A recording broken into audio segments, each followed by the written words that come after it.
आत्म भाव न भावता जीव लहे केवल ज्ञान रे। आत्म भाव न भावता जीव लहे केवल ज्ञान रे। आत्म भाव न भावता जीव लहे केवल ज्ञान रे। आत्म भाव न भावता जीव लहे केवल ज्ञान रे। आत्म भाव न भावता जीव लहे केवल ज्ञान रे। आत्म भाव न स्वाध्याय श्री आत्मानुशासन सतशास्त्र एनो श्लोक नंबर 2। दुखाद्वे वेशी नितरां निवांससि सुखगतो हमपि आत्मनां। दुखापहारी सुखकरम् अनुशास्मि तवानुमतमेव। हे आत्मा, तू दुख थी घणो डरे छे अने सर्व प्रकारे सुख ने ઈચ્છે છે, તો દુઃખને નાશ કરવા વાળો અને સુખને જ પ્રાપ્ત કરવા વાળો એવો તારો જે વાંછિત અર્થ તને તેને હું અહીં ઉપદેશું છું।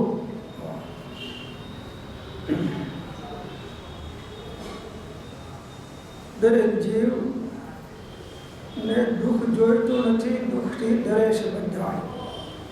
નાનું દુઃખ હોય કે મોટું દુઃખ હોય, પણ કોઈને દુઃખ પસંદ નથી, દુઃખ ઈચ્છતા નથી। રાત દિવસ દુઃખોને દૂર કરવાનો પ્રયત્ન દરેક જીવો કરે છે। અજ્ઞાનીઓ કરે છે અને જ્ઞાનીઓ પણ કરે છે।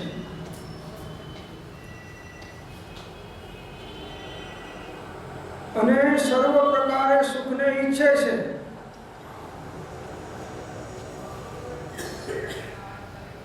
સર્વ પ્રકારે સુખો, પુણ્યના ઉદયમાં પણ સુખો અને આત્માની અનુભૂતિના પણ અતિન્દ્રિય આનંદના સુખો। અજ્ઞાનીઓ બે ઈચ્છે છે, જ્ઞાનીઓ એક જ ઈચ્છે છે, અને મહાજ્ઞાનીઓ કઈ ઈચ્છતા નથી।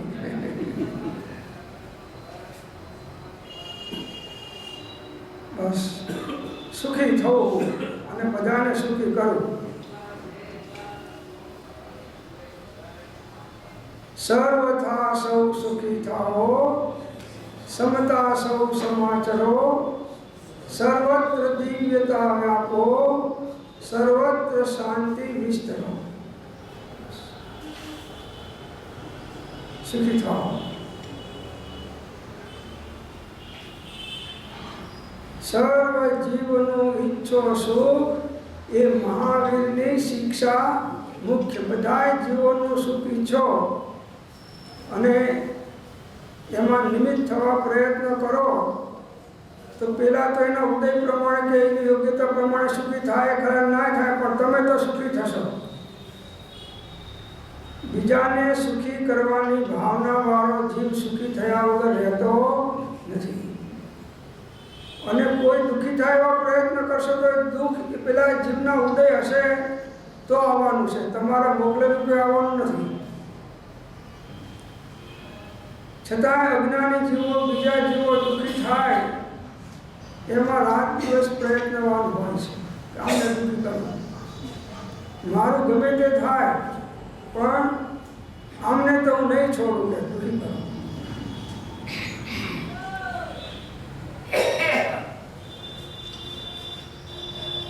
સુખ દીધે સુખ હોત હૈ, દુઃખ દીધે દુઃખ હોય।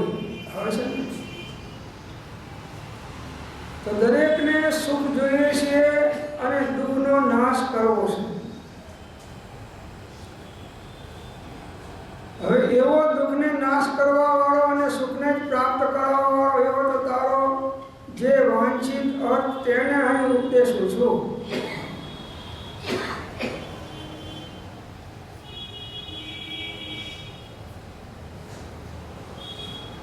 દુઃખને નાશ કરવા વાળો અને સુખને જ પ્રાપ્ત કરવા વાળો એવો તારો જે વાંછિત અર્થ અજ્ઞાની જીવોનો વાંછિત શું છે કે બહારમાં બધી મને 5 ઇન્દ્રિયના વિષયોની અનુકૂળતા મળે, ભૌતિક સુખો અને ભૌતિક પદાર્થ મળે એટલે હું સુખી દો, આ વાંછા છે દરેક અજ્ઞાનીઓની.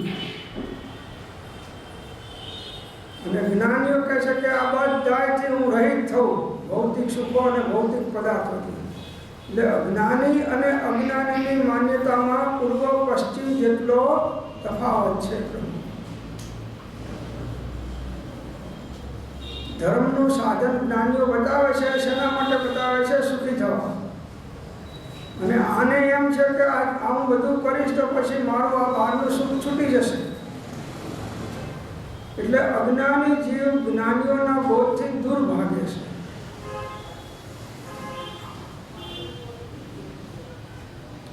એટલે સંસારના સુખો પણ પુણ્યના ઉદય વગર મળતા નથી.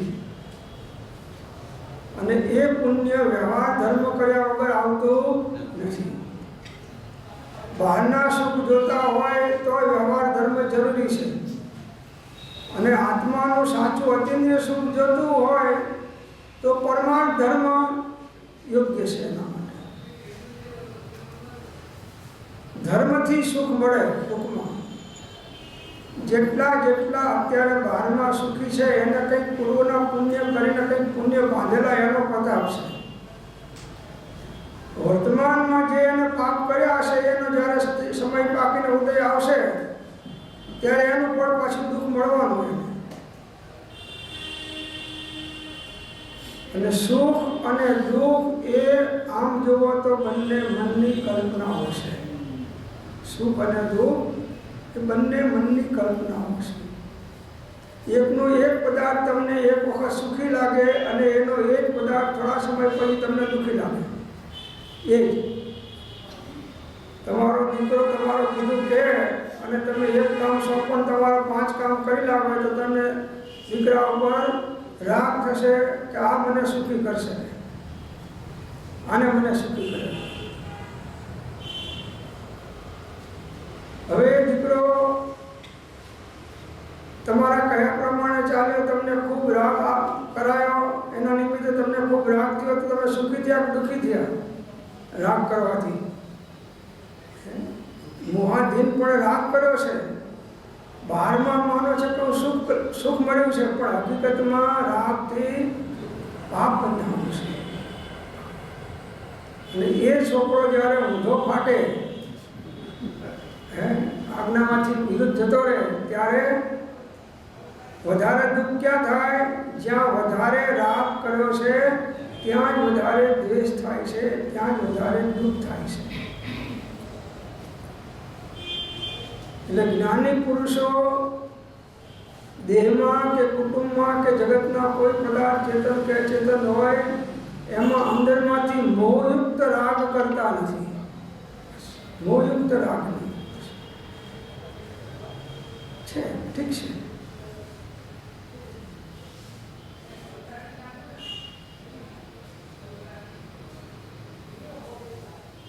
બહારમાંથી કોઈ જીવ બીજાને સુખી કરી શકે એવું વસ્તુનું સ્વરૂપ જ નથી. કોઈ જીવ બીજા જીવને સુખી કરી દે કે દુઃખી કરી દે એવું વસ્તુનું સ્વરૂપ જ નથી. જે માનતો મુજને દુઃખી સુખી હું કરું પર જીવને તે મૂઢ છે, અજ્ઞાની છે, વિપરીત એથી જ્ઞાની છે. જ્યાં કર્મ ઉદય જીવ સર્વે સુખિત તેમ દુઃખી થતા તું કર્મ તો દેતો નથી તો તે કેમ સુખી દુઃખી કર્યા? જગતના જીવો બહારમાં સુખી કે દુઃખી થાય છે કર્મના એવા ઉદય હોય એને અનુરૂપ થાય છે. પુણ્યના સાતાના ઉદયમાં સુખી થાય છે, પાપના ઉદયમાં અસાતાના ઉદયમાં દુઃખી થાય છે. અને કોઈને પુણ્ય પાપ કે આયુષ આપી શકાતું કે રહી શકાતું નથી. એટલે કોઈને સુખી કરી દીધા મેં કે આમનાથી હું સુખી થયો, આમને મને સુખી કર્યા એમ માનવું એ અજ્ઞાનીઓનું અજ્ઞાન છે.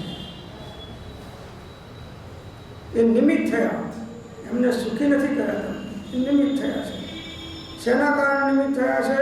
તમારા ઉદયના કારણે. તમારા ઉદયના કારણે નિમિત્ત થયા છે.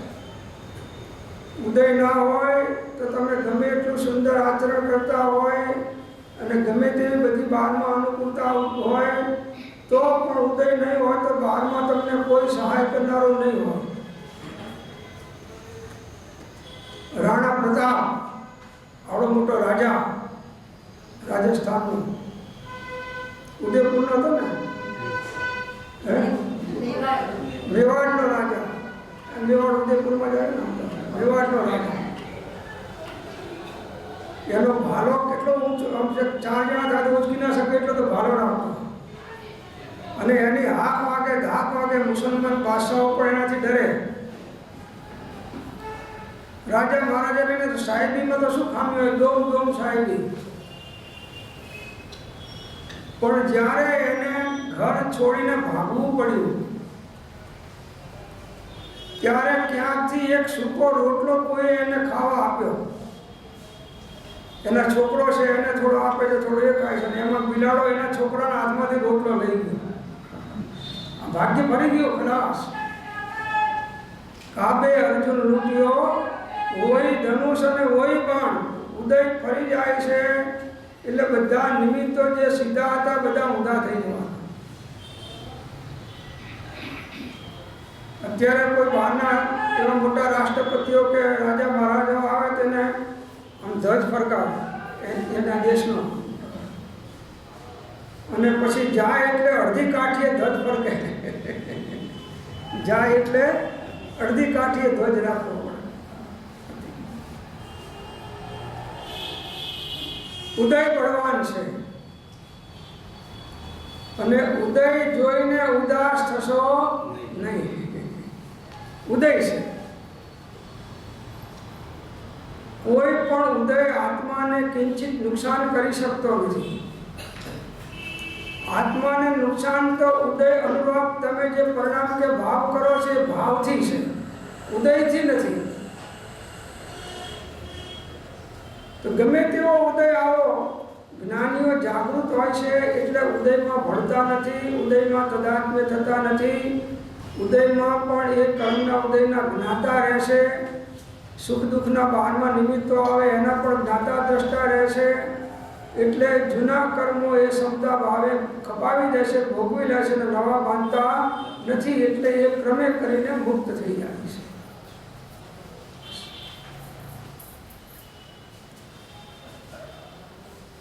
કોઈ જીવ સંસારી એવો નથી કે જેને સુખ કે દુઃખ ના હોય. કોણ છે સુખ દુઃખોનો એકલાવો? તમે તમારા ગાણા ગાઓ છો પણ આખા દુનિયામાં જો બધાય જીવોને કોઈને પાપનો ઉદય છે, તો કોઈને પુણ્યનો ઉદય છે, કોઈને સાતાનો છે, કોઈને અસાતાનો છે, કોઈને લાભનો છે કે કોઈને અલાભનો છે. જેવા કર્મ બાંધ્યા અને ઉદયમાં આવે એને અનુરૂપ બહારમાં આ બધું બને છે. હવે એમાં ઈચ્છો કે ના ઈચ્છો એ ઉદય પ્રમાણે બનાવ બન્યા વગર તો રહેવાનું નથી. તો એનો સ્વીકાર કરી અને એમાં શાંતિને ક્ષમતા રાખો તો નવા નહીં બંધાય, અને એ વખતે પણ તમને શાંતિ રહેશે. મહાપુરુષોને મરણાંત ઉપસર્ગો આવે છે, પરિસરો. અગસ્ત્ય કુમાર મુનિને પાંડવોને તમે જુઓ. હવે એ મુનિ હતા,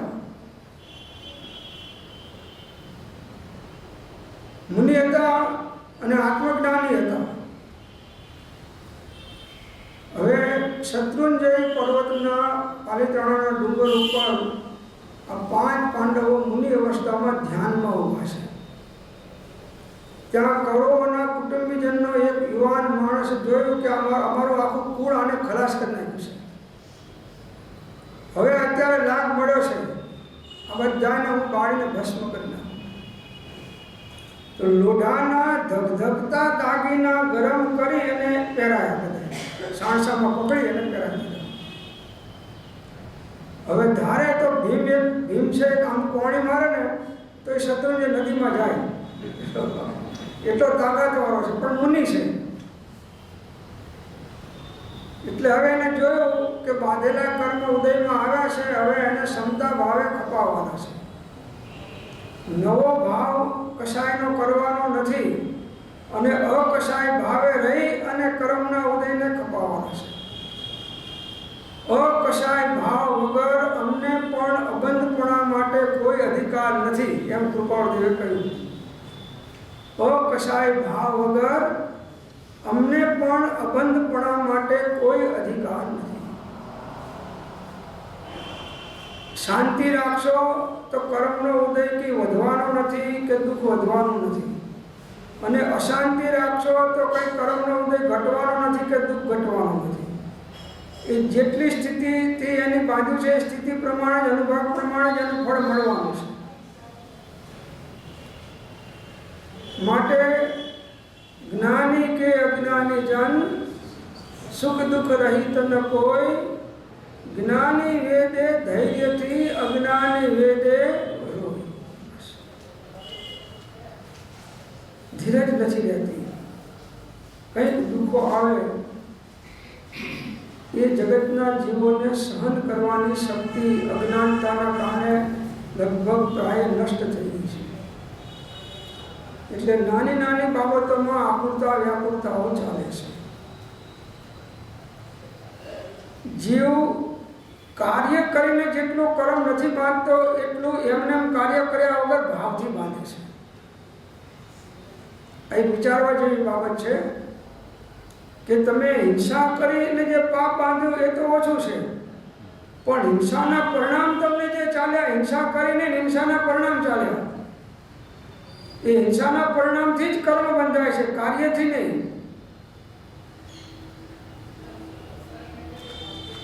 તો હર સમયે સાધના શું કરવાની છે?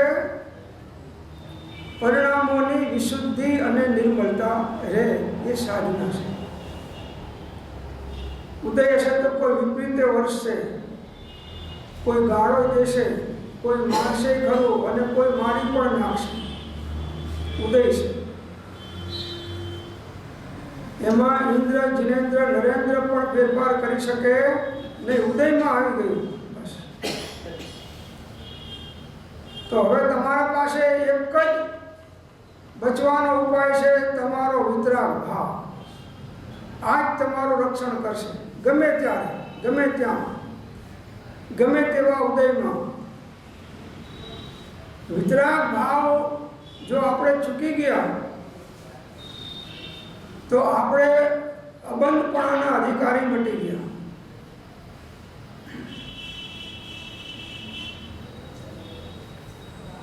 સુખ જોઈએ છે પણ સુખ જેનાથી મળે એ પુણ્યના કાર્ય કરવા નથી. દુઃખ નથી જોઈતું અને દુઃખ આવે એવા પાપ ભાવો અને પાપ કાર્યો છોડવા નથી. હવે એ તો ક્યાંથી બનવાનું છે? તમે કહો કે મારે મુંબઈ જવું છે પણ અમદાવાદ છોડવાનું નથી. મારે મુંબઈ તો જવું છે પણ અમદાવાદ છોડ્યા વગર જવું છે. તો ભાઈ નકશા ઉપર આંગળીથી જા, બાકી તો સ્કીપ જવા. નકશામાં મુંબઈ હોય ત્યાં આંગળી જા તો મુંબઈ લો. સુખ પ્રાપ્ત કરતા સુખ ટળે છે, લેશે લક્ષે લહો, ક્ષણ ક્ષણ ભયંકર ભાવ મરણે કહો રાજી રહો. ક્ષણ ક્ષણ ભયંકર ભાવ મરણ. ભાવ મરણ કેવું કહ્યું? ભયંકર. ભાવ મરણ એટલે શુભાશુભ ભાવ, વિભાવ, અભાવ મરણ છે.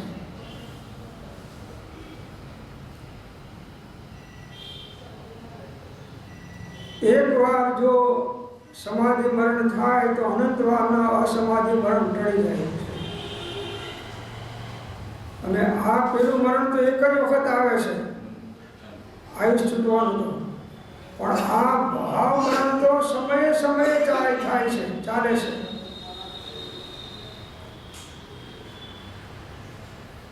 એના ઉપર કોઈની દ્રષ્ટિ નથી.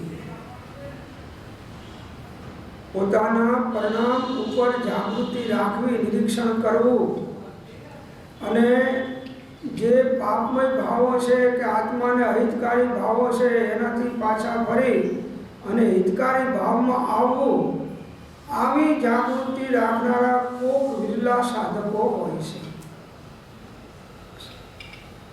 બાકી તો પરીક્ષણ આવ્યા એટલે 8 દિવસ બધું તમે જુઓ ડટીને ધર્મ કરશે, અઠ્ઠાઈ કરશે, માળો કરશે, સત્સંગ કરશે, સ્વાધ્યાય કરશે, મંદિરમાં ભગવાનની પૂજા સેવા કરશે, તપ કરશે, દાન કરશે, બધું કરશે. હવે 8 દિવસનું પુણ્ય બાંધ્યું એ 8 દિવસમાં ધોઈ નાખવાનું. 8 દિવસમાં ને 1 જ દિવસમાં ધોઈ નાખે. અને ઘણા તો 28 વખતે ટીવી જોવે, પેપર વાંચે, વિકથાઓ કરે, ઊંઘી જાય, અને સપનામાં એને ગોળની રાત દેખાય. ગોળની રાત સપનામાં. હવે એને ઉપવાસ કર્યો કે લાગણ કરી? શું કર્યું? લાગણ છે.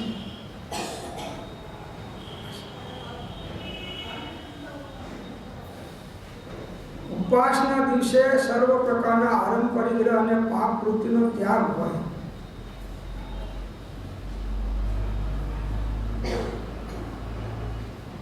તો અહીં આગળ કહે છે કે કોઈ અલ્પજ્ઞ અને સંસાર રસિક આત્માને એવો ભય હોવો સંભવિત છે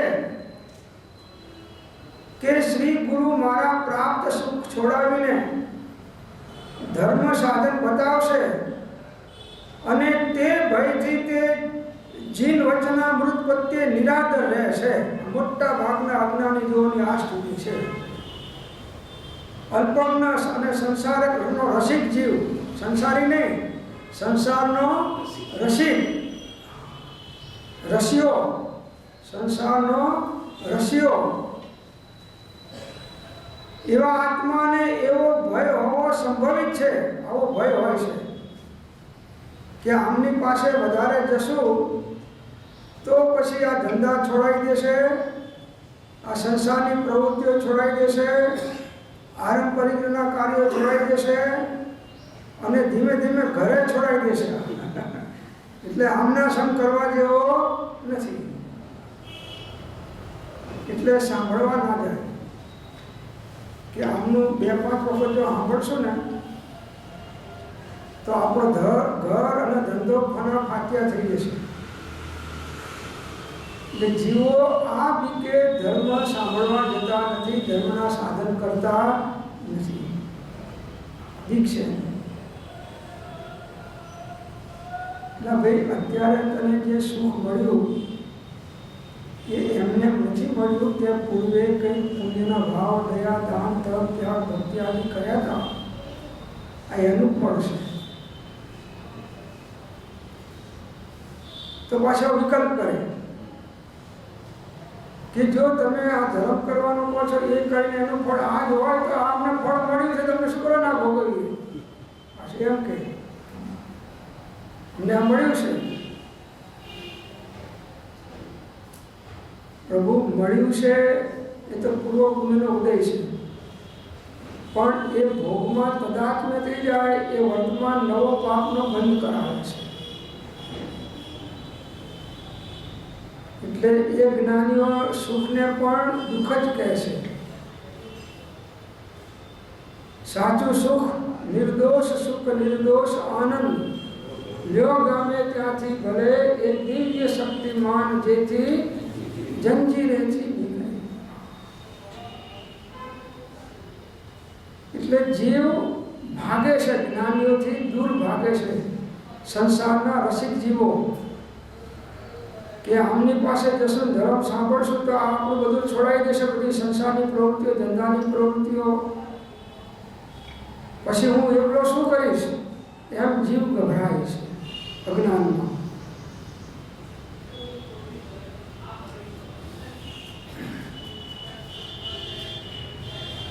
અમારા કાકા સંબંધી હતા, તો એ આવી તો કોઈ મહારાજ સાહેબ સામે આવે તો જાય નહીં, એ આમાં આવે તો રસ્તો બદલી નાખે, સામેથી જોવે તો પાછા ફરી જાય. મહારાજ બધું નિરીક્ષણ તો કરે પણ બોલે નહીં. મહારાજ શિક્ષણ હતા, આચાર્ય હતા. એમાં કુદરતી એમને મહેલામાંથી નીકળવું ને અમને મહેલામાં ઘૂસવું, બે મળી ગયું. ધર્મલાભ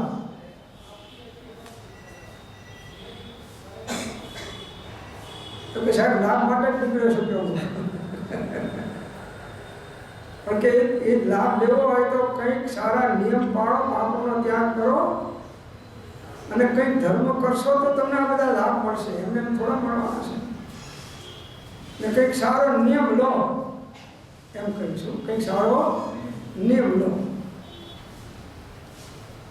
કે સાહેબ મારાથી એકે પાડી શકાય એવું નથી. અત્યારે મારી સ્થિતિ એવી છે, 1-2 વર્ષ પછી બધા કરવાના છે. મારો તો સાહેબ દીક્ષા લેવાનો ભાવ છે. પણ કે ના અત્યારે થોડી શરૂઆત કરો, નાનું કંઈક લો, ચાલુ કરો. ધીમે ધીમે તમારા આત્માના કલ્યાણ માટે છે, તમારા માટે કરવાનું છે, મારા માટે નથી કરવાનું. રાત્રિ ભોજન કરો છો કે હા સાહેબ કાયમ મોડું થઈ જાય અને ડાયાગ્રીસ છે એટલે ભૂખે રહી ના શકું એટલે મારે ખાવું જ પડે સાહેબ. કંદમૂળ ખાવ છો તો કે આ સાહેબ ઘરમાં છોકરાઓ બધા ખાય એટલે ઘર નાખી દે, મારે ભૂલથી ખાય તો મારું વ્રત ભાગી જાય. એટલે કે કંદમૂળ ત્યાગી શકું મારે સાહેબ આવી 10-12 આઈટમો બતાવી એને પણ એકે પસંદ પડી નહીં. તો કે તમને જે ગમતું હોય એ છોડો, એમ કરો. તમને વધારે શું પ્રિય હોય છે? તો કે સાહેબ બીજું તો કંઈ પ્રિય નહીં, પણ સવારમાં રોજ દૂધની રાબડી પીવું છું. કેમ શું પીવું છું? દૂધની રાબડી પીવું છું. તો કે એમ કરો કે દૂધની રાબડી છોડો, બસ બીજું કંઈ નહીં. અરે સાહેબ તમારા વ્યાખ્યાનમાં તમે બધાને કહો છો કે નરકમાં પાણીનું ટીપું મળે નહીં, દેવલોકમાં કંઠમાંથી અમૃત ઝરે, તિર્યંચોને કોઈ દૂધે પીવડાવે તો રાબડી તો કોણ ખવડાવે? ત્યારે મનુષ્ય ભોગમાં જ આ રાબડી ખાવા મળે. એ તો આ સાચી કે ખોટી? મનુષ્ય ભોગ સિવાય બીજા કોઈ ભોગમાં રાબડી મળે? હવે તમે આય છોડાવો છો તો સાહેબ તમને એવો અંતરાય કર્મ બંધાશે કે તમને મોક્ષ નહીં થાય ત્યાંથી રાબડી નહીં મળે અને મોક્ષ થયા પછી તો મળવાની નથી. આમ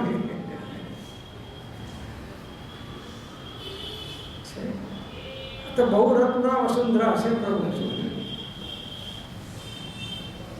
એટલે જીવ બહાના કાઢી અને પોતે પોતાને છેતરે છે, બીજા કોઈ છેતરાતું નથી.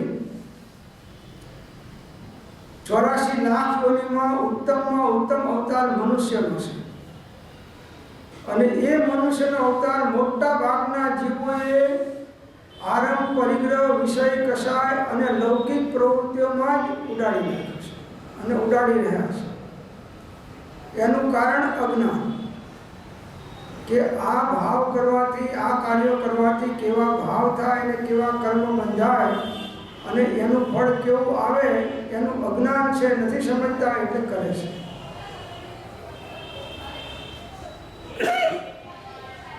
માટે સંસારના સુખો જોતા હોય તો પણ ધર્મ કરો અને મોક્ષના સુખ જોતા હોય તો પણ ધર્મ કરો. એક વ્યવહાર ધર્મ છે, એક નિશ્ચય ધર્મ છે. એટલે કહે છે શ્રી ગુરુ મારા પ્રાપ્ત સુખ છોડાવીને ધર્મ સાધન બતાવશે અને તે ભયથી તે જીન વચનામૃત પ્રત્યે નિરાદર રહેશે. એટલે જ્ઞાનીઓની વાણી જે શાસ્ત્રોને આગમોમાં છે એનું એને આદર અને બહુમાન આવતું નથી. છાપું વાંચવું હોય તો 2 કલાક કાઢશે, ટીવી જોવું હશે તો 2 કલાક કાઢશે, ગપ્પા મારવા હશે તો 2 કલાક કાઢશે, વિકથાઓ કરવી હશે તો 2 કલાક કાઢશે. પણ વાંચવામાં જો એ 5 મિનિટ જ્ઞાનીના જીન વચનામૃત વાંચ્યા એટલે એને કંટાળો ચડે. એ કંઈક ને કંઈક કામ હોદી કાઢે અને એ વચનામૃતને છોડી દેશે. અંદરમાં રુચિ નથી, મૂળ વાત.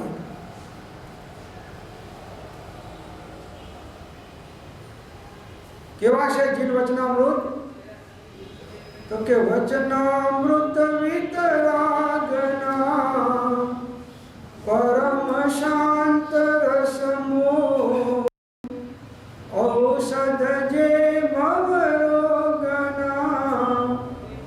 કાયરને પ્રતિકૂળ.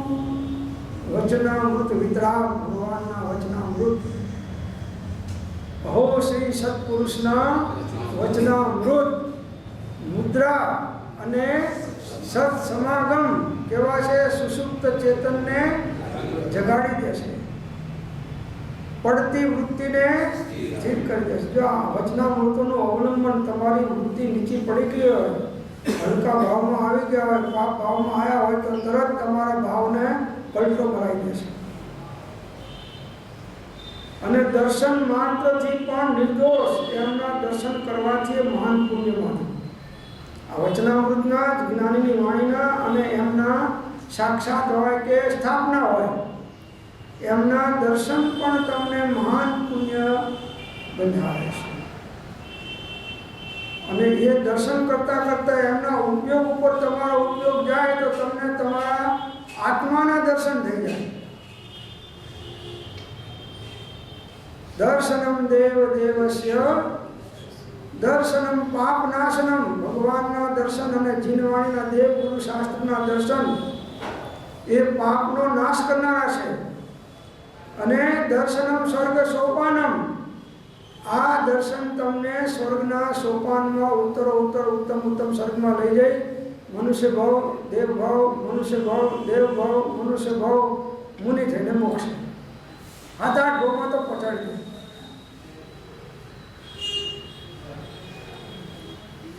સમ્યક દર્શનનું મહાન કારણ છે જીન વચનામૃત. પરમ શાંત રસ મૂળ, વિતરાગ રસનું મૂળ છે. પરમ ક્ષમતા ભાવનું મૂળ છે. સર્વ પ્રકારના કષાયોને નાબૂદ કરનારા છે. વિષય ભાવો, પાપ ભાવોને નાબૂદ કરનારા છે.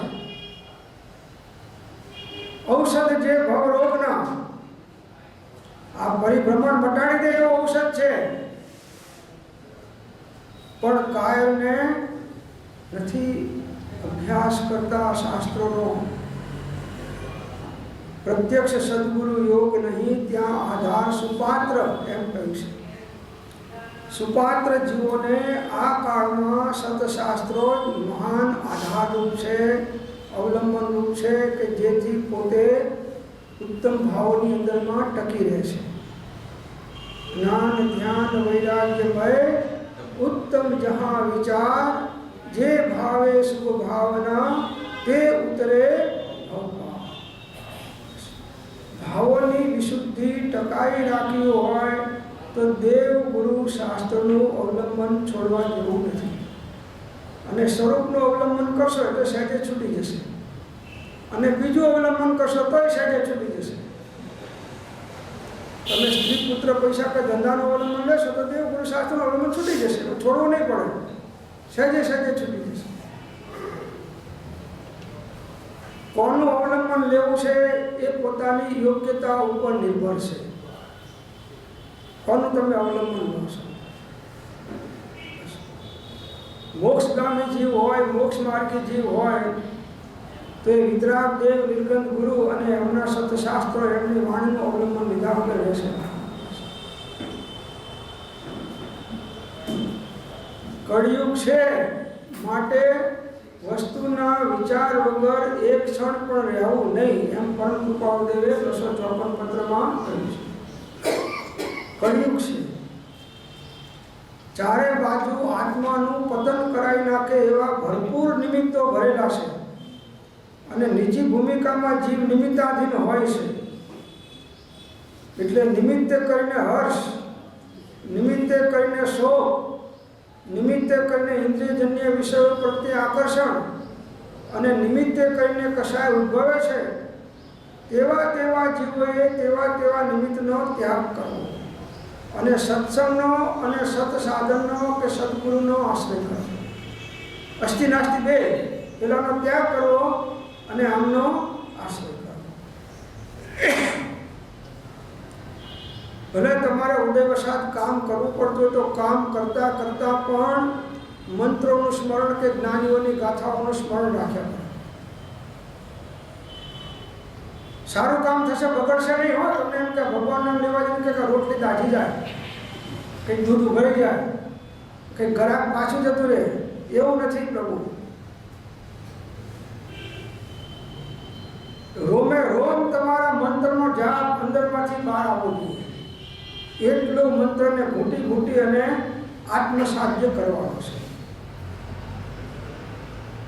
જનાભાઈ હતા, છાણા થેપવાનો ધંધો, બહુ ગરીબ ઉંમર, મોટે માજી, ઘરમાં કોઈ નહીં, એ છાણા થેપે અને છાણા વેચે, એમાં એનું ગુજરાન ચાલે. ઝૂંપડીમાં રહે એટલે એમના ઘર પાસે છાણાનો ઢગલો રાખે. ગ્રાહક આવે તો 50 છાણા આપે ને પૈસા લઈને એનું ગુજરાન ચાલે. ભક્તાત્મા 24 કલાક ભગવાનની ભક્તિ અને સ્મરણ જાપ કર્યા કરે. બાજુનો પડોશી એ ગરીબ, એ છાણાનો ધંધો કરે અને એ છાણાનો ઢગલો એના ઘર આગળ આપે. બેને બાજુમાં ઢગલા. પેલો રાત પડે એટલે જનાભાઈના ઢગલામાંથી છાણા લઈને એના ઢગલામાં નાખી દે. 5-25 છાણા રોજ નાખે. જનાભાઈને ખબર, એમના બધા ભક્તો હતા, એ કહે કે રોજ છાણા તમારા ચોરી જાય છે, એમાં લઈ જાય છે. કે જો મારું પૂર્વ ભાવનું દેવું હશે એ ચૂકતે થાય છે અને હું આમ ક્યાં દેવું ભરી શકવાનું છે, તો એ ભાને જાય છે તો સારું છે, અને નહીં તો એ સુખી થશે. તો આવો ભાવ. પછી ભક્તો હતા, એમને થયું કે આવા મહાન આત્માનું આવું કરે છે અને આપણે એના શિષ્યો છીએ, તો આપણી ફરજ છે કે આને કંઈક અટકાવવું જોઈએ. એટલે એમણે રાજાને ફરિયાદ કરી કે આ બાજુવાળો રોજ છાણા રાતે ચોરી જાય છે, માજી આખા ગામમાંથી છાણ ભેગું કરીને થાપીને બનાવે છે અને આ લઈ જાય છે, એટલે આ ચોરી તમે ગમે તેમ બંધ કરાવો. રાજા આવે છે તપાસ કરવા. જનાભાઈને પૂછે છે કે ભાઈ આ તમારા છાણામાંથી ચોરાય છે, વાત ખરી છે? તો કે આ ચોરાય છે. કે બાજુના ભાઈ છે એ છાણા ધંધો કરે છે, એમના ઢગલામાં નાખી દે છે, એ વાત સાચી છે? તો કે સાચી હોઈ શકે છે, ના પણ હોઈ શકે.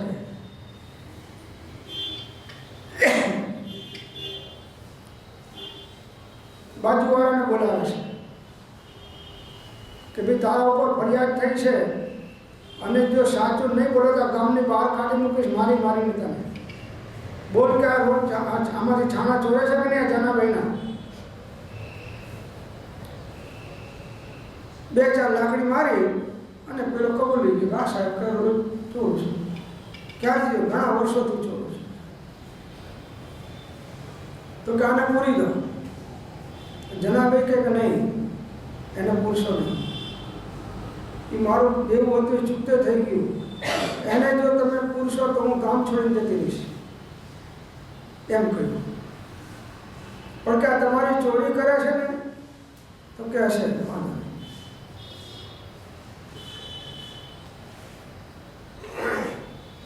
હવે સાક્ષી વગર તો ગુનો થાય નહીં, કે સાબિત કરે. સાક્ષી હોય તો કોર્ટમાં સજા થાય, નહીં તો ના થાય. એટલે પૂછ્યું જનાભાઈને કે ભાઈ તમારા છાણા ઢગલામાં તો તમે ઓળખી શકો? તો કે હા ઓળખી શકો. કેવી રીતે? તો કે આવો બતાવું. ઢગલા પાસે જાય છે, ત્યારે એમને ઢગલો બતાવે છે કે મારા છાણા કાન આગળ રાખો તો રામ રામ રામ રામ રામનો અવાજ આવે મારું છાણું, અને અવાજ ના આવે મારું છાણું નહીં. રાજા સાંભળે છે અને રાજા તો એકદમ આશ્ચર્યચકિત થઈ જાય છે કે મારા રાજમાં આવા મહાન ભક્તો છે કે જેમના છાણામાંથી રામ રામનો અવાજ આવે છે. બાજુનો ઢગલો ચેક કરે છે પેલા ભાઈનો, તો એમાંથી 25 છાણા રામ રામના અવાજવાળા નીકળ્યા, બાકીનામાં એક નહીં, એમાં રામ રામનો અવાજ આવે. એ બધા બહાર કાઢ્યા અને કહી દો આ છાણા તારા ચોરીના છે, બોલ સાચું છે કે ખોટું? તો કે સાહેબ સાચું છે. હવે તો ગુનો કબૂલ થઈ ગયો, માલ પકડાઈ ગયો, બધું થઈ ગયું. છતાં જનાભાઈએ કીધું કે એને માફ કરી દો. રાજા એને માફે કરી દીધા. કહેવાનું કે આટલો ગરીબ માજી આજીવિકાનું સાધન કરવું પડે તો પણ જો એ અંદરમાં રામ નામના જાપ ચાલુ છે. કોઈ ભણેલા નથી. અભણ કેવું યાદ રાખે, ભણેલા ભૂલી જાય, પગ મને ધોવા દો ને રઘુરાય. કેવતી હોય છે ને, તો રામ અને સીતા અને લક્ષ્મણ નદી પાર ઉતરવાના હોય છે. તો કેવળથી ઓળખી જાય છે કે આ ભગવાન તો ત્રણ લોકના નાથ અહીંયા આવ્યા છે. પછી કહ્યું ભાઈ મારે હોળીની પેલી બાજુ અમને બેસાડી લઈ જાઓ, કેટલા પૈસા થશે? તો સાહેબ કે હિસાબ તો પછી કરશું, પણ પહેલા આ હોળીમાં બેસનારના મારે પગ ધોવા પડે. પણ કે આમાં શું ધોવાનું છે? મારો પગ સાફ જ છે. કે તો તમે પાણી ધોઈ નાખીએ. તો કે મારે ધોવા પડે. કેમ કે તમારી રજ છે એ કામણગારી છે. એક અહલ્યા આરતી એ સ્ત્રી થઈ ગઈ, સંધ્યા આરતી એ સ્ત્રી થઈ ગઈ. હવે મારી નાવમાં પગ મૂકો ને મારી નાવ સ્ત્રી થઈ જાય તો એકને આચરવી ભારે છે. બેનો ક્યાં આચવું? બેને ક્યાં સાચું? એટલે રામ મરક મરક હસે છે. રામ કે આ જો ભણેલો ભૂલી જાય પણ અભણ કેવું યાદ રાખે છે. પછી કે ભાઈ એ અધિકાર તો આ બેનો છે પગ ધોવાનો, લક્ષ્મણ અને સીતાનો.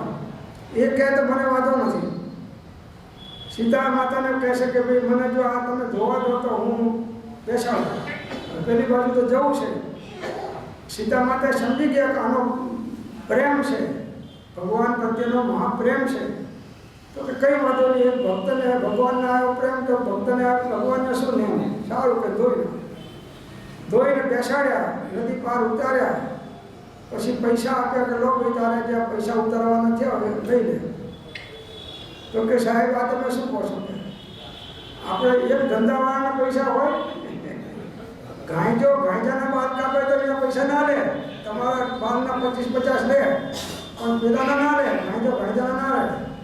એમ ખારવાની ઉતરાઈ ના લે. તમે ખારવા છો, બધાને ભવની પાર ઉતારો છો અને હું નદીની પાર ઉતારો છું. આપણે બે એક ધંધાવાળા છે. આવી ભક્તિ અભણમાં આવે છે, ભણેલાઓમાં આવી ભક્તિ નથી. ભણેલા ભૂલી જાય તો ભવાભિનંદી, જે ભવનો પરિભ્રમણ કરવાનો અભિનંદી છે, ઈચ્છુક છે. ભવાનંદી પણ ભવ્ય આત્માને, ભવાનંદી છે પણ પાછો ભવ્ય છે. ભવમાં આનંદ કરવાની ઈચ્છા વાળો, બધા બહારમાં આનંદ મળ્યા કરે, એ ભવાભિનંદન. એ ભવ્ય આત્માને દયા નિદાન શ્રી સદગુરુ કહે છે. સદગુરુ કેવા છે? દયા નિદાન, દયાના સાગર, નિષ્કારણ કરુણા સાગર. કોઈ સ્વાર્થ નથી, નિસ્વાર્થ ભાવથી જગતના જીવો ઉપર કરુણા કરે છે ભગવાન સદગુરુ ભગવાન. વળી આપ શ્રીમદ કંઈ પણ લેવાને સર્વથા નિષ્પૃહ છે. આવા નિષ્પૃહ ગુરુ તો રત્નત્રય ધારી મુનિઓ હોય છે મુખ્યપણે.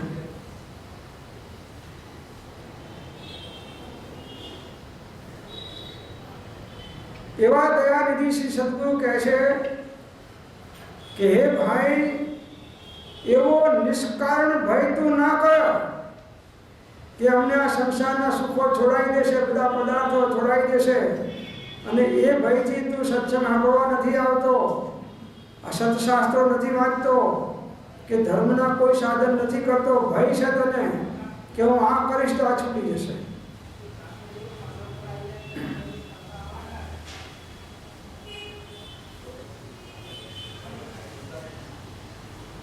આત્માનું દરેકને કલ્યાણ કરવું છે, પણ કલ્યાણ થવાના કારણોનું સેવન કરવું નથી.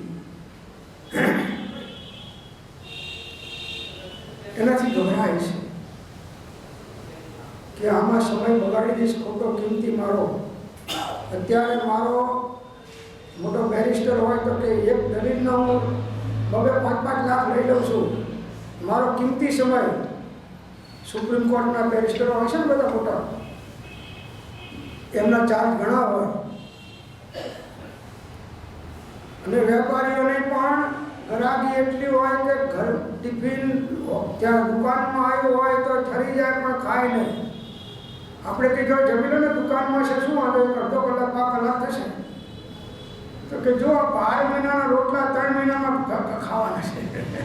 આ 3 મહિનામાં 12 મહિનાના રોટલા કાઢવાના છે. ટિફિન પાછું જાય અને કહીએ તો કે મને મરવાનો ટાઈમ અત્યારે નહીં, મરવાનો. પછી આ મિથ્યાત્વ અને પાપ બધા બાંધ્યા, એનું ફળ શું છે? નિગોદ. અને નિગોદમાં કેટલી વાર મરવાનું ને જન્મવાનું? એક શ્વાસમાં, એક શ્વાસ લઈને મૂકો 18 વાર મરવાનું અને 18 વાર જન્મવાનું. હવે એટલો મરવા માટે ટાઈમ કાઢવાનો. પહેલા મરવા માટે ટાઈમ જરાય નતો નીકળતો, હવે મરવા માટે ટાઈમ કાઢવાનો. જન્મ અને મર્યો, જન્મ અને મર્યો, જન્મ અને મર્યો. આ જીન વચનામૃતનો અનાદર કરવો કે નિરાદરતા રાખવી એ પણ મહાન નુકસાનકારક છે. ઔષધ જે ભવરોગના પણ કાયરને પ્રતિકૂળ. મોટા મોટા ચક્રવર્તી મહારાજાઓ પણ 6 ખંડની ગાદી છોડી અને એક ક્ષણમાં જંગલમાં સાધુઓનો બોધ નિર્ગંથ રત્નત્રયધારી સાધુઓ ધ્યાન તપમાં બેઠા હોય છે. બોધે ના આપે ને એમની મુદ્રા જોવે ને એને વૈરાગ થઈ જાય. વૈરાગ થઈ જાય ને ત્યાં જ આ કંઈ વાણિયા નથી કે વરઘોડા ચડાવે ને વર્ષીદારના પૈસા ઉડાડે, એ દીક્ષા નથી. તો ત્યાં જ એને વૈરાગ થઈ ગયો અને ત્યાં જ મુકટને ઉતારીને કેસ લોચ કરીને ઓમ નમઃ સિદ્ધેભાઈ કરીને એમને શિષ્ય થઈને બેસી ગયો.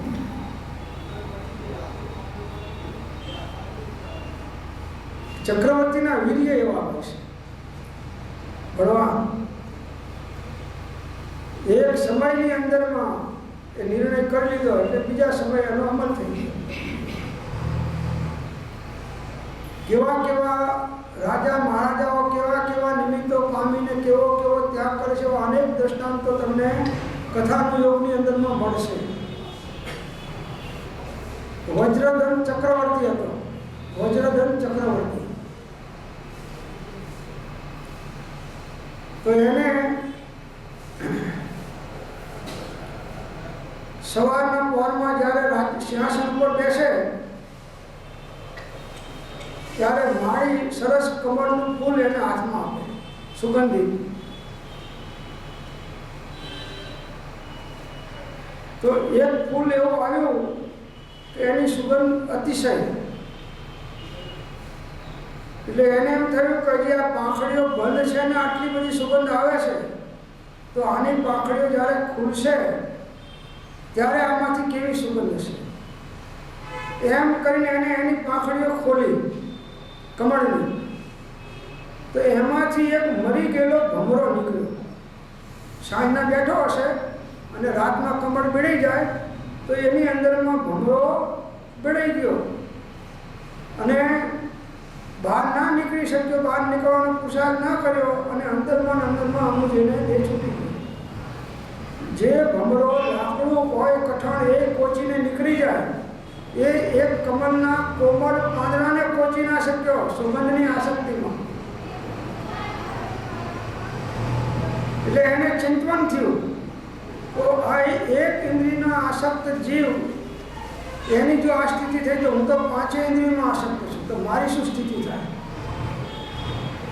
બસ ત્યાં જ એને વૈરાગ થઈ ગયો અને ત્યાં જ એને ગાંઠ વાળી દીધી કે બસ હવે આજથી રાજગાદીનો ત્યાગ અને રાજ સિંહાસન ઉપર છોકરાને મોટાને બેસાડી હું નીકળી છું.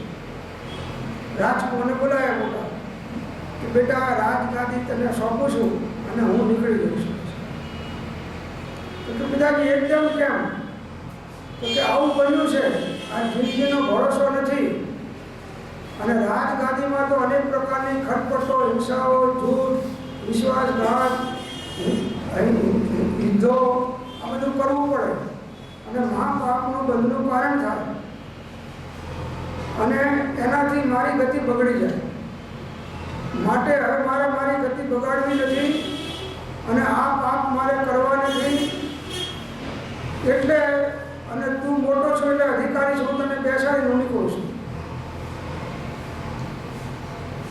તો છોકરો કહે છે કે પિતાજી તમારે તો નીકળી જાય, તમારે મને અધોગતિમાં નાખવો છે. આ રાજગાદી આપીને મને તમારા અધોગતિમાં નાખવો છે. મારે પણ નહીં જોઈએ ગાદી, હું તમારી સાથે સર્વસંગ પરિત્યાગ કરીશ.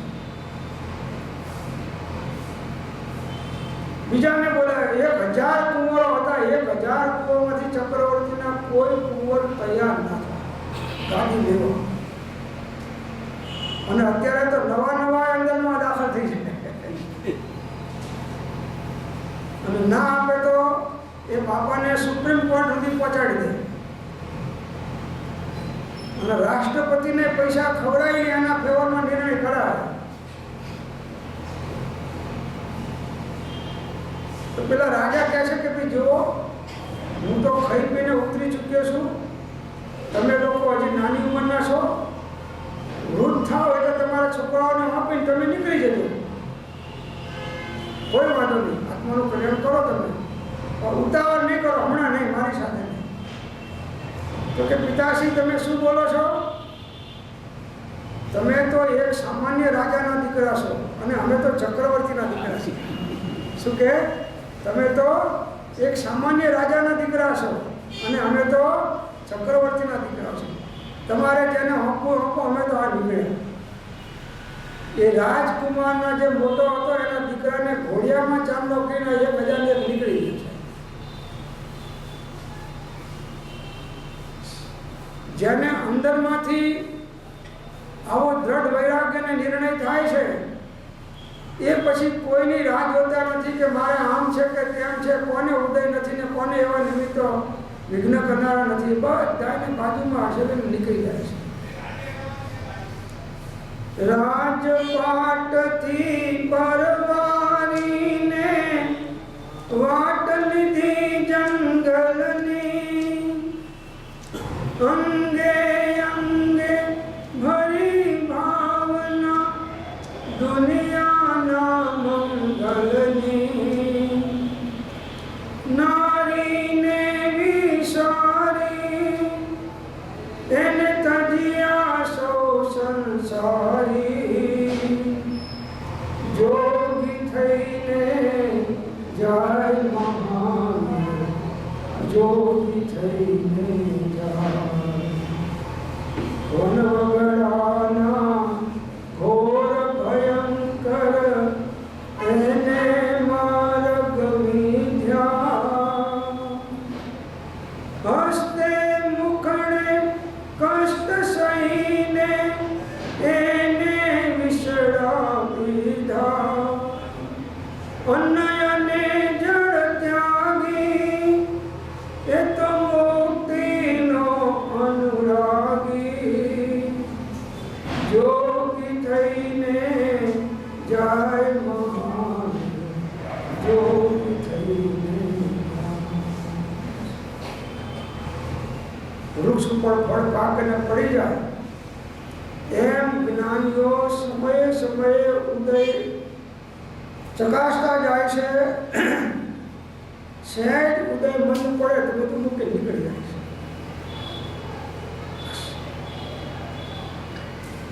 સંસારના પ્રત્યેક કાર્યો પાપમય છે. પ્રત્યેક કાર્ય તમે ગમે તે બધા પાપ બંધ કરાવો. જેને જ્ઞાન થાય, સમજણ થાય, વિવેક જાગે, એ કયો જ્ઞાની પાપની અંદરમાં એક સમય પણ રહેવા માટે રાજી થાય, રાજી હોય. એટલે જીવ અંદરમાં ભય કરે છે કે હું જ્ઞાનીઓના વચનો વાંચીશ કે સાંભળીશ તો આ મારો સંસાર લીલોછમ છે એ ખેદાન મેદાન હેરાન થઈ જશે. આટલા વર્ષથી જમાયેલું છે બધું, ઘર, કુટુંબ, ધંધો, અત્યારે તો પછી પણ છોડ્યા વખત કે છૂટકો થવાનો.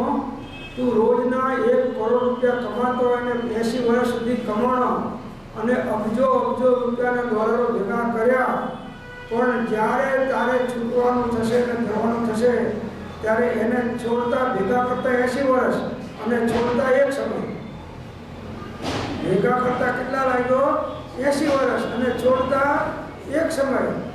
તો એને એ તારાથી છૂટે એના કરતાં તું જ છોડી દે ને. અને તારો કિંમતી સમય તારા આત્મા કલ્યાણમાં લગાડ ને. નથી.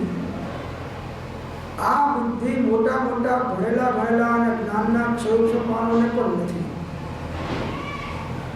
એટલે 24 કલાક સંસારની પ્રવૃત્તિઓની અંદરમાં એ ઘણા ડૂબ્યા રહે છે. આ જ અજ્ઞાન છે. અજ્ઞાનના માથે કંઈ સિંગડા ના હોય.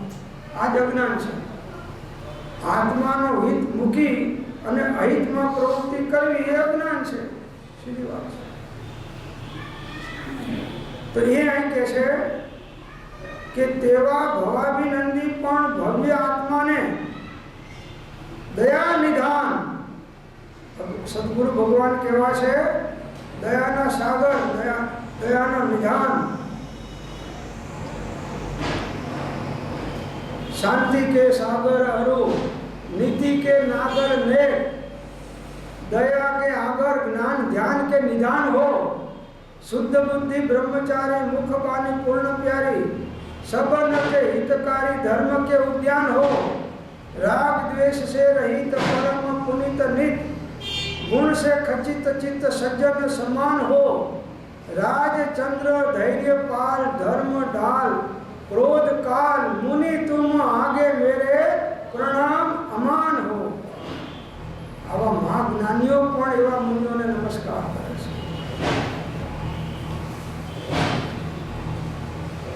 એમનો આશ્રય કરે છે, એમનો સંગ કરે છે.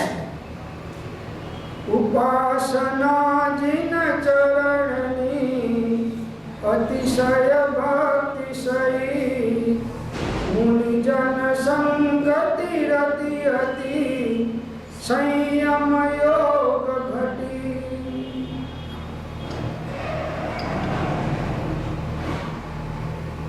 तो दया निधान श्री सदगुरु कहे छे कि हे भाई एवो निष्कारण भय तू न कर. कारण वगरनो भय छे, तारो खोटो भय छे કે મારું આ બધું છોડાઈ જશે અને છૂટી જાય તો ખોટું નથી, અને ના છૂટે હોય તો તારી આસક્તિ છૂટી જશે. આ કરીશ તો દુઃખ મટાડી સુખ પ્રાપ્ત કરવું એ જ તારો અભિપ્રાય છે. દરેક જીવનો અભિપ્રાય આ છે કે મારા દુઃખ મટી જાય અને મને સુખ પ્રાપ્ત થાય. દરેક જીવ દરેક કાર્ય આના માટે કરે છે કે હું દુઃખથી છૂટું અને મને સુખ મળે. સાચો ખોટો ઉપાય છે એ તો જ્ઞાનીઓ જાણે છે, પણ દરેકનો પ્રયત્ન એના માટે હોય છે. અને અત્રે પણ એ એક જ પ્રયોજન અર્થે કહેવામાં આવે છે. અને અમે તને જે આ સત્શાસ્ત્રમાં બોધ આપવાના છીએ એ શેના, એનું પ્રયોજન શું છે? તારા દુઃખથી છૂટી જાય અને તું સુખી થાય, એના માટે અમારું પણ પ્રયોજન એ જ છે. અને તારે પણ એ જ કરવું છે કે દુઃખથી છૂટવું છે અને સુખ જોઈએ છે. પણ દુઃખ કોને કહેવાય અને સુખ કોને કહેવાય એની સાચી ખબર તને નથી. એટલે એ સાચી ખબર અમે તને અહીંયામાં કહેવાના છીએ. શરૂઆતમાં આ વચનો તને કદાચ કડવા પણ લાગશે, પણ તે કડવાશના ભયથી તું ડરીશ નહીં. એ કારેલા કડવા લાગશે પણ ડાયાબિટીસ ઘટાડશે. માની ગાળ અને ઘીની નાળ એમ કહ્યું છે ને. કડવા શબ્દો કોણ કે? માં કે બીજા કોઈ ના કે. સાચા હિતેચ્છુ છે એ તમને કડવા શબ્દો કે. માટે જ્ઞાનીઓના વચન તારો અનાદિકાળનો ઢાળ ઊંધો છે એટલે તને કડવા લાગશે. અને ઘણાને એમ લાગે છે, આપણે સાથે આપતા હોય, ધારો કે હું દારૂ ઉપર બોલ્યો કે બીડી ઉપર બોલ્યો કે વ્યસન ઉપર બોલ્યો કે બીજા વિષય ઉપર કે આરંપરિક ઉપર બોલ્યો, તો પેલા જે આ ટાઈપના ગુના કરનારા હોય એને એમ કે મને મારા આમ જોઈને જ આ કહે છે. નામ મારું નથી લેતા પણ મારા ઉપર જ કહે છે એવું. જ્ઞાનીઓના વચન બધાના માટે એક સરખા છે. ગમે તેમ કરી અને ઉપયોગને આત્મા બાજુ વાળીને અંતર્મુખ થાવ, શાંત થાવ, સ્થિર થાવ, સ્વરૂપસ્થ થાવ. બધા જ્ઞાનીઓની વાણીનો આશય આ એક જ છે. કડવા લાગશે શરૂઆતમાં, પણ ધીમે ધીમે એ મીઠા તને એવા લાગશે કે પછી આ સંસારી જીવોના વચનો તને કડવા લાગશે. એટલે કડવાશના ભયથી તું ડરીશ નહીં એમ કહેશે. કારેલાના શાકથી ડરીશ નહીં, ખાંડના શરબતથી ડરજે, કેમ કે ડાયાબિટીસ કરશે અને આ હશે તો ડાયાબિટીસ મટાડશે. માટે તાવ આવે તો કડવું ઔષધ આપણે પીએ છીએ. શેના માટે પીએ છીએ? એ તાવ ઉતરવા માટે. તો એવી રીતે જ્ઞાનીઓના વચન છે એ પણ આપણું અનાદિકાળનું મિથ્યા ઝેર છે, મિથ્યા દૃષ્ટિનું ઝેર એ ઉતારી નાખે છે. એટલે પરિણામે તો જ્ઞાનીના વચનો અમૃત રૂપ જ છે. કડવા હોવા છતાં પણ પરમ અમૃત રૂપ છે. તો આ પ્રમાણે આ શ્લોક અહીંયા પર સમાપ્ત થાય છે. ઓમ શાંતિ શાંતિ.